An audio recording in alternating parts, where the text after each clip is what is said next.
السلام عليكم، مرحبا بكم معنا في قناة ديليسيا كويزين. شكرا على تتبعكم للقناة، ونرجو الاشتراك والمزيد من الدعم. على بركة الله نبدأ وصفة اليوم جبت لكم واحد الوصفة إيطالية كتجي زوينة بزاف بمذاق خطير. هذا الطبق يطلق عليه اسم نيوكي فريتة، وكاينين في مناطق أخرى معروف باسم كريشينتيني.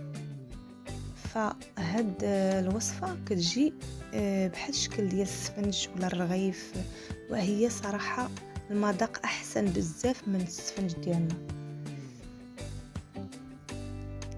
كنتمنى انكم تجربوها باش تذوقوها. كيف ما تلاحظوا هاد الوصفه ما غتحتاجش لينا بزاف تاع المقادير: دقيق، ملح، خميره، حليب وقشطه طريه. كناخدو الدقيق والخميره، الملح، كنديرو القشده الطريه، كنبداو نخلطو في داك الدقيق ديالنا بالحليب. 200 مليلتر ديال الحليب. بالنسبه للمقادير ديال الوصفه راه دائما تلقاوهم في صندوق الوصف، راه مكتوب باللغتين بالايطاليه والعربيه.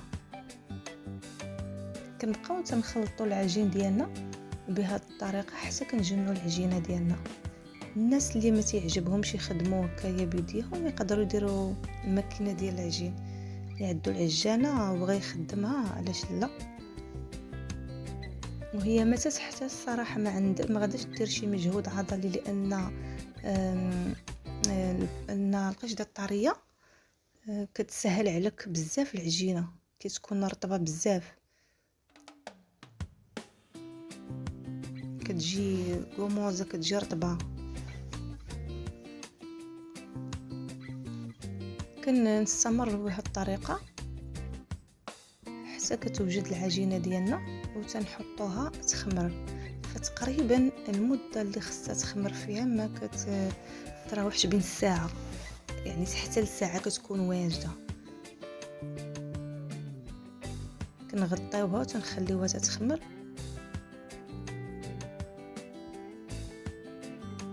عاد كنرجعوا ندوزو نعاودوها نسرحوها في فوق الطابله. كما كتلاحظوا غطيناها بالبلاستيك الغذائي. من بعد ما وجدت كنسرحوا شويه الدقيق فوق الطابله وكنبداو بالمدلك.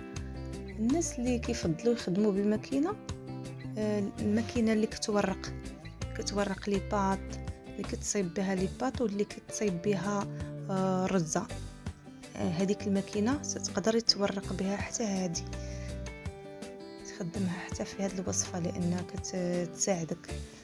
غير هي غدوزها في النمره 3 اللي خدمتي الماكينه باش كتبقى شويه غليظه، ماشي ضروري نسرحوها كامله. الا خدمناها هكا بالمدلك وكنديروها بهذه الطريقه، مثلا نحاولوا ما نرقوهاش بزاف لانها مازال تبعها كتنفخ.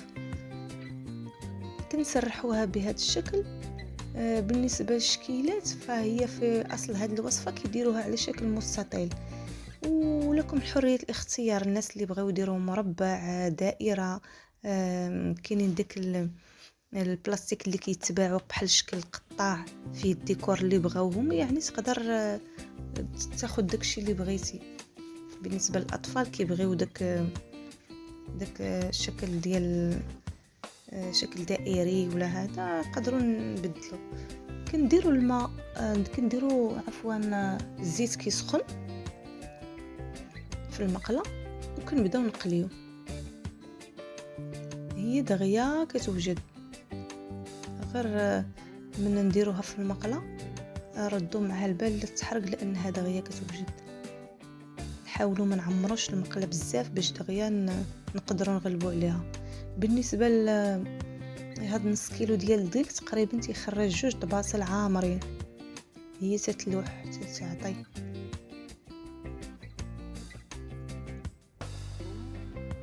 حتى الريحه ديالها كتجي رائعه،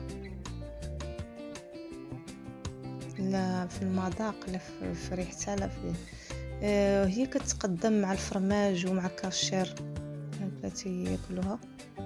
بالنسبه لينا حنا كمغاربه اكيد مع البراد تاعتي. وفي هذه الأثناء نكون وصلنا للشكل النهائي. هادو هما الطبق اللي وجد معنا اليوم، وشكرا على تتبعكم. كنت نتمنى انكم تجربوا هذه الوصفه، فعلا راها كتجي زوينه بزاف. وشكرا على تتبعكم والى اللقاء. ما تنسوناش من الاشتراك، من لايك ورحمه الوالدين. الى اللقاء.